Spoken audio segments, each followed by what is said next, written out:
በስመ አብ ወወልድ ወመንፈስ ቅዱስ አሐዱ አምላክ አማስሩ ወሰሙኑ ለወርኃ ጥቅምት በዛቲ ዕለት አይረፈ አብ ቅዱስ አባ ቴዎፍሎስ ሊቀ ጳጳሳት ዘእስክንድርያ እምኍልቆሙ ለአበው ሊቃነ ጳጳሳት እስራ ወሰለስቱ። አንድ አምላክ በሚሆን በአብ በወልድ በመንፈስ ቅዱስም ጥቅምት 18 በዚች ቀን ለአባቶች ሊቃነ ጳጳሳት 23ኛ የሆነ የእስክንድርያ ሊቀ ጳጳሳት አባ ቴዎፍሎስ አረፈ። ይህም አባት ንጉሥ ቴዎዶሲዮስ በነገሰ በ6ኛው ዓመት ተሾመ።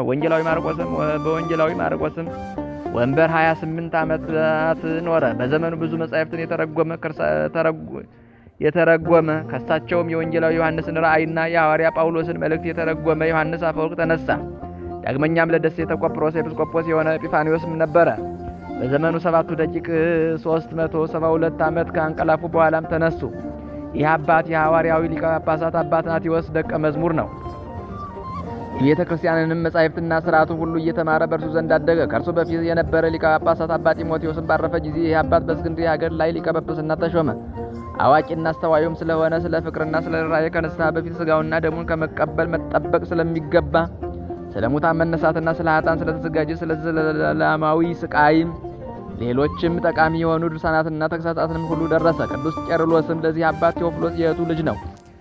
እርሱም በበጎ አስተዳደግ አሳደገው፣ የቤተ ክርስቲያንን ትምህርት አስተማረው። ከዚህም በኋላ ወደ አባ ሰራብዮን ላከው። አባ ሰራብዮንም መንፈሳዊ ተግባሩን ሁሉ አስተማረው። በአትናቴዎስም ዘመን አስቀድሞ እንዲሆነ በጎ ዘመን ባገኝ ይህን ኮረብታ ባስጠረቅኩት ነበር። ለከበሩ ለመጥምቁ ዮሐንስና ለነቢይ ኤልሳም ቤተ ክርስቲያን በሰራሁም ነበር ሲል ይህ አባት ቴዎፍሎስ አባ አትናቴዎስን ይሰማው ነበር። በሹመቱ ወራትም ይህን ነገር አስታውሶ የሚያዝንና ክብር ይግባውና ወደ ጌታችንም የሚጸልይ ሆነ። በዚያም ወራት ባሏ ብዙ ገንዘብ ትቶላት የሞተ አንዲት ባለጸጋ ሴት ከሮሚ ሀገር መጣች። 2 ልጆቿም ከእርሷ ጋር አሉ። ሊቀ ጳጳሳት አባ ቴዎፍሎስም ሲያዝን አየችውና ክቡር አባት ሆይ ምን ያሳዝንሃል? አለችው። እርሱም ብዙ ወርቅ በዚህ ኮረብታ ውስጥ እያለ ድሆች ይራባሉና አላት። እርሷም አንተ ስለ እኔ ጸልይ እኔም አስጠርገዋለሁ አለችው። ይህንንም ብላ ያን ኮረብታ አስጠረገችው። በውስጡም በደንጃ ሰሌዳ እያንዳንዱ የተከደኑ 3 ሳጥኖች ተገለጡ። በላያቸው ቴዳ የሚል ተጽፎባቸዋል። አባ ቴዎፍሎስን ባየው ጊዜ በመንፈስ ቅዱስ ምስጢራቸውን አውቆ ቴዳ ማለት ጌታ ስም ነው፣ ይህም ለድሆች ይገባል አለ። ሁለተኛም ቴዳ የንጉሥ ቴዎዶሲዮስ ነው። ሶስተኛውም ቴዳ ቴዎፍሎስ ማለት ነው፣ የኔ ገንዘብ ስለሆነ በዚህም አብያተ ክርስቲያናትን እሰራለሁ አለ። እሊህም ሳጥኖች በመቄዶንያዊ ፊልጶስ ልጅ በንጉሥ እስክንድር ዘመን እንደተቀበሩ የዘመን ቁጥር ተገኘ። እርሱም 700 ዘመናት ያህል ነው። ከዚህ በኋላ ያን የወርቅ ሳጥን ለንጉሥ ቴዎዶሲዮስ ላከለት። ስለዚያም የወርቅ መዝገብ አስረድቶ ቦታውን መጥቶ እንዲያይ አሳሰበው። እርሱም በመርከብ ተጭኖ ወደ እስክንድርያ ሀገር መጥቶ ሁሉንም አየ። የዚያንም ወርቅ እኩሌታ መለሰለት። አባ ቴዎፍሎስም ብዙዎች ቤተ ክርስቲያናትን ሠራ። አስቀድሞ በቅዱሳን በመጥምቁ ዮሐንስና በነቢይ ኤልሳ በስማቸው ቤተ ክርስቲያንን ሠራ። ሥጋቸውንም ከእስራኤል ሀገር አፍልሶ አምጥቶ በውስጡ አኖረ። እርሷም የታወቀች ናት፣ ዴማስ በሚባል ቦታ። ሁለተኛም በእመቤታችን በቅድስት ድንግል ማርያም ስም በሀገሩ በምስራቅ በኩል ሠራ። ከዚህም በኋላ በሊቀ መላእክት በቅዱስ ሩፋኤልም ስም በደሴት ውስጥ ቤተ ክርስቲያን ሠራ። ሌሎችንም ብዙዎች ቤተ ክርስቲያናትንም አሳነጸ። ንጉሡም አብያተ ክርስቲያናትን ለመስራት ያለውን የሊቀ ጳጳሳቱን ፍቅር አይቶ በግብፅ አገር ያሉትን የጣዖታትን ቤቶች ሁሉ ሰጠው። እርሱም ተቀብሎ አፈረሳቸውና በቦታቸው ቤተ ክርስቲያናትንና የእንግዶች ቤቶችን ሁሉ ሠራ። ሁለተኛም ምድራቸውን ሁሉ ሰጠው። ይህም አባት ቴዎፍሎስ የክርስትና ጥምቀትን በሚያጠምቅ ጊዜ የብርሃን በትረ መስቀል በሚጠመቁት ላይ በመስቀል ምልክት ሲያማትብ ያይ ነበር። ይህም አባት ቴዎፍሎስና ንጉሥ ቴዎዶሲዮስ ልጆች በሆኑበት ጊዜ ሁለቱም በአንዲት ሌሊት አንዲት የሆነች ራእይን እነርሱ እንጨቶችን እንደሚለቅሙ አዩ። ከእነርሱም አንዱ ንጉሥ እንደሚሆንና ሁለተኛም ሊቀ ጳጳሳት እንደሚሆን ይችን ራእይ ተረጎሟት።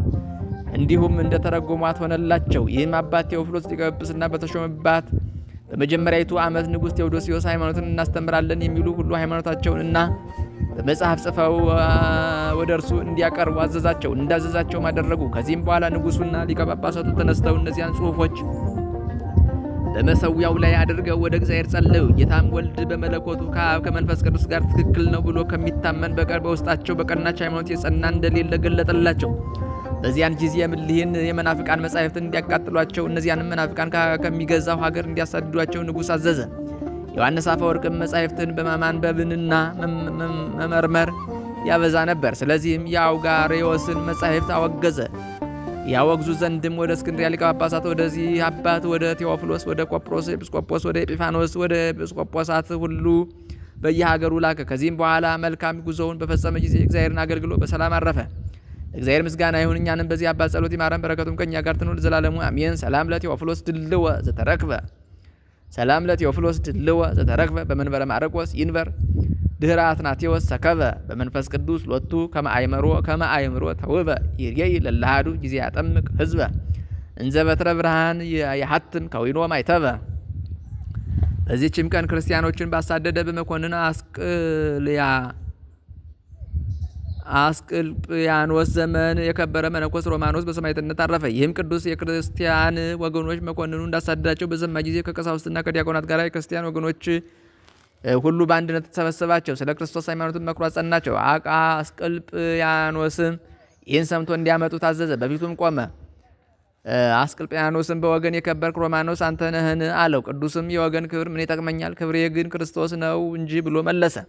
መኮንኑም ሰምቶ እንዲሰቅሉትና ጉንጮቹ ይሰነጣጥቁ ዘንድ አዘዘ። ጉንጮቹንም ሲሰነጣጥቁ ምን አልተናገረም።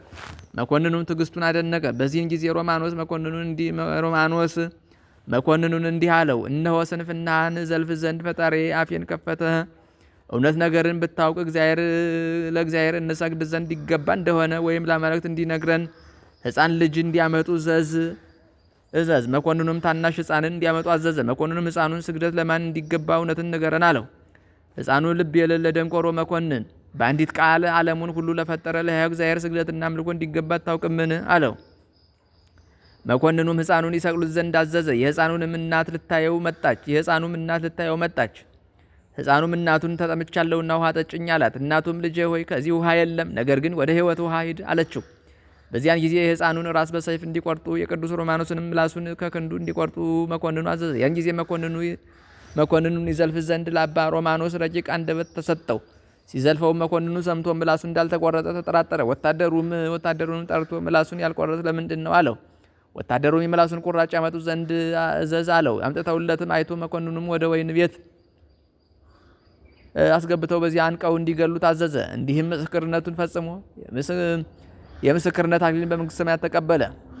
ለእግዚአብሔር ምስጋና ይሁን፣ እኛንም በዚህ መስተጋድል አባት ጸሎት ይማረን፣ በረከቱም ከእኛ ጋር ትኑር ለዘላለሙ አሜን። ሰላም ለሮማኖስ ሰማዕተ ኢየሱስ ዋሂድ ምቱረ ልሳን በመጥባይት ወሁሉ ከክሳድ በእድ ስማዚ አዋ ገሃደ ንውስ ወልድ እንተነበበ ወይቤ እምና አምልኮ ለባይድ ለእግዚአብሔር ይደሉ ወትረት ሰጊድ። በዚህችም ቀን የሰማዕት ዮሐንስ፣ የአድራኒ፣ የአርቴማዎስ፣ የአርስጦስ፣ የሉዲኖስ፣ የአስማኒትና የሰባት ልጆቻቸው በረከታቸው ከእኛ ጋር ትኑር ለዘላለሙ አሜን።